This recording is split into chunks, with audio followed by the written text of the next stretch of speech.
everybody. Welcome to our scenario reviews for the scenarios of the Circle Undone.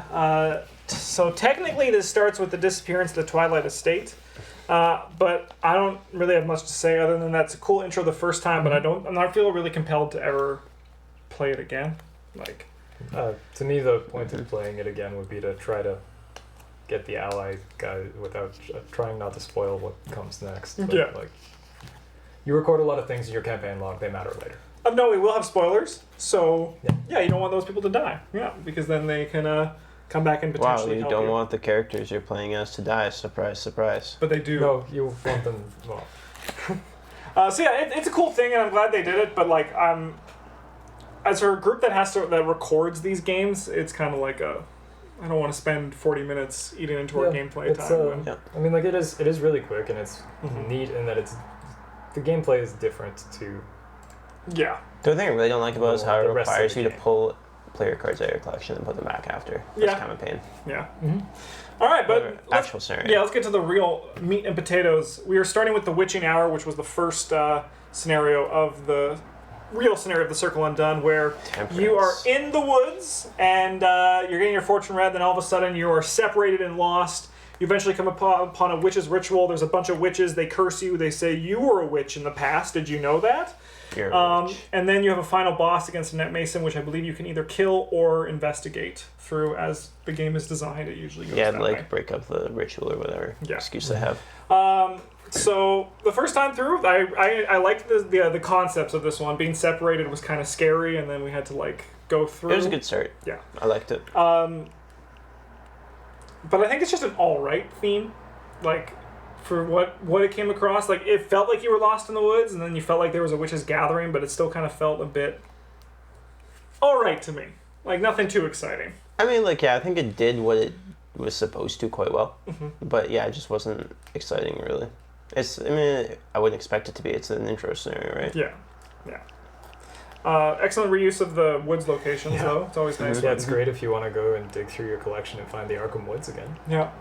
Well, there's a reason these return to boxes come with all the other extra ones too. They're so nice. They're so nice. So nice. I'd probably give the theme a 3, maybe 3.5 if someone could convince me. But if no one wants to convince me, I'm okay with saying it a 3. I do like the treachery cards that come with the witches, where they curse you and you can get rid of them when you exhaust them and are able to discard the curses. I think that's a really cool mechanic.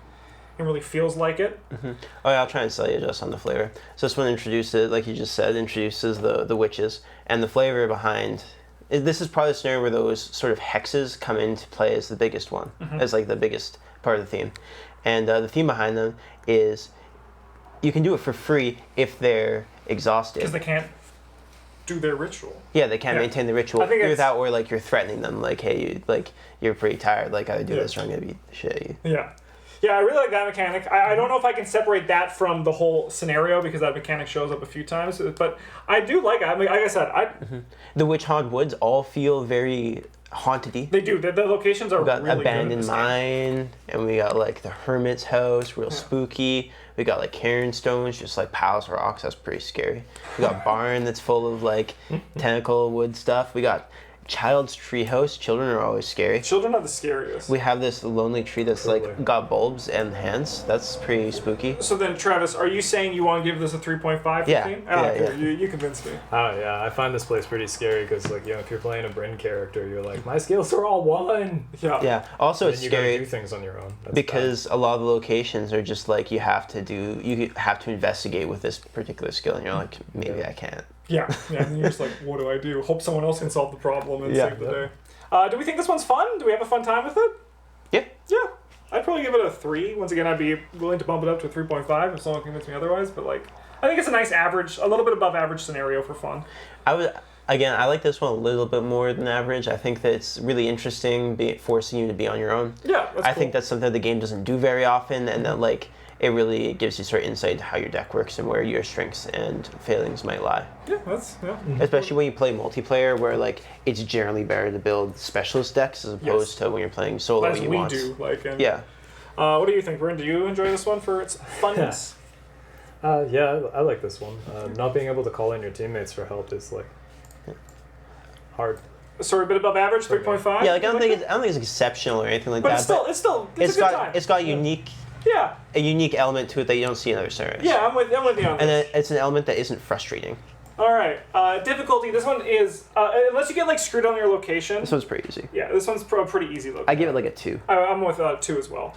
Yeah. You can't, like, every once in a while, like, because of the locations, you're not just going to walk through it. Yeah. You'll have to actually like. And there could be some horrible worst case scenario where everyone gets their weakness, and then you're like, we'll have to. I mean, struggle for a that bit. can happen with every scenario, though. Yeah, it's true. Yeah. Overall, probably a 3.5. That seems to be where we are. 3.5. Yeah. This is like a pretty average scenario. Yeah. I'm willing to give it a 3, I think. All right. Those other things are like noted things for them, but I think overall. Yeah, I think this one's very good as like for a scenario in the campaign. It's not too hard. Wow. Introduces one of the big players. Yep. I think, at least I personally look back a lot less favorably on this scenario than it deserves, especially with it being the first one. But looking back, you're like, oh, it's just one of the witch ones. Yes. Yeah. That's kind of a big thing throughout this whole thing. I think individually, when you're in a scenario, they're all actually really good in this cycle. But overall, They I all feel kind of like, blur together. Yeah. Yeah. Because I think it spends. We'll talk about more, but I feel it spends too much time setting up the payoff than actually having like the payoff. Like the last scenario was great. Yeah, maybe if they'd like shaved off one of the middle scenarios for something else, but Yeah. So that's the witching hour. So, Travis, I'm just gonna. Why don't you explain the next one? Start summarizing that one up, which is at Death's Doorstep. yeah, the second part of the initial. The second part of the setup is like you're meeting the Silver Twilight Lodge. Those guys are jerks. Yeah, they are. This one doesn't. Oh, yeah, this one does have one. It It's really. got justice. It is, in retrospect, it is kind of neat that, I mean, it makes sense and it's actually really obvious, but the fact that both scenarios will introduce you to first the witches, then the Silver Twilight, and like these are who you're going to be interacting with for the majority of the campaign. Yeah, it does a really good job of setting it up. You're invited to Joseph Meager's manor. He's got like a fucking just beast of a chin. Here, 1 second, I can actually focus on that. It looks like Patrick. Look at that. No, it's like bigger than Patrick's. Like it's like almost disproportionate for his face. Bigger than Patrick? Don't let him hear that. Just burst through the wall. Like chin first. Yeah. Anyway, this one's actually like pretty hard. Yes, this one is incredibly hard. Yeah, it starts off with you have to investigate the manor, and then after you do that, then it turns all spooky, and it's hard to investigate because everything's haunted. And then some ghosts come and eat stuff, and you gotta get out. And also you can investigate people out. Should we talk briefly about the haunted mechanic? Because this is the first cycle in which it appears. Yeah, okay, so you know how like things retaliate? Or alert? Yeah, this it's is like retaliate that. for location. I'm surprised it took this long for that to be a mechanic. It's Fine, it's them spacing it out. yeah. I wonder if like it's one of those things that in the game the haunted keyword makes sense, but in the future he's going to be like, I really want to put haunted on this location that is obviously not haunted. But they're just going to keep using that keyword, or Yeah, so haunted's like if you investigate here and then you fail to investigate, something bad happens. yeah. I think it's a good mechanic because Yep. retaliate's a good mechanic and alert's a good mechanic. No, I like You got to be punished sometimes. But yeah, for a second scenario, this one is surprisingly difficult. Normally, you have some time to fuck around and like set up your machine, but this one I you don't really. know. I think this one's like it's slightly above average difficulty for a second scenario, but it still feels pretty soft coming off the Forgotten Age. Yeah, that's true. I will say though that this is one of the only scenarios that we've had to try multiple times on all of our attempts through. Yep, Like that's fair. It is. It's the one I think that the scenario that we've had the most playthroughs of. I think we've done it 4 No, times. that's not true. End of Shattered Aeons. Yeah, that one's We played that one a lot. So the theme. You're in the Silver Twilight Lodge. Everyone's hanging out, partying, having a good time. The ghosts come. Do we feel that everything shifts and that it gets all creepy and spooky? No, No? maybe. I would have said like yeah, kind of like shifting all the locations to like spectral locations. While it is like a little bit of a pain, it does do a good job. One thing it does a really good job of is not just setting up that these ghosts and this like the mist, the big baddie, is like dangerous, but it also sets up that like hey, maybe the Silver Twilight Lodge, even though you're investigating, aren't necessarily the bad guys because they're also running away from it. They can also get killed by it. Yeah, that's an excellent point. Yeah. I wouldn't have minded seeing this scenario use the same kind of double-faced location cards that like the Carcosa set used. So then you just like you don't have to have two different sets out. You just flip them all over, and the other side is the spectral side. I don't think the advantage of knowing what the shroud is or what the effect is that big of a deal, because there's only one of each, right? No, there's two of each. Is there two of each? I think there's like one. There's like a normal. there's a normal and a regular one. Yeah. So I don't think that's as big of a deal here. I think the big thing is they wanted to have the spectral ones be like mysteries, but I guess I don't know. They could like keep them as not spectral until you move into them or something, and then they flip over to spectral maybe. But yeah, do it. That might be a little worry. There's like that. It's also like in a scenario down the road from this one, the graveyard one.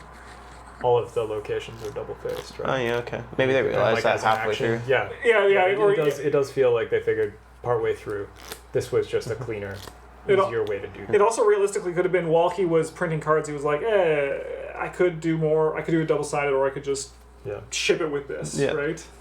I mean, it's not that bad. It's only 7 locations. It's not bad. But and also not terrible. It's just a little unwieldy. Travis's point, I think for me personally, this one is a bit less thematic than the Woods one because like the being separated is really cool. Yeah. But you do bring up an excellent point that it kind of hints that about the Silver Twilight Lodge also getting attacked by these, and there's that really difficult but really cool escort mission to try to get Joseph Meager out in the last little bit. And you're like, is this important or not?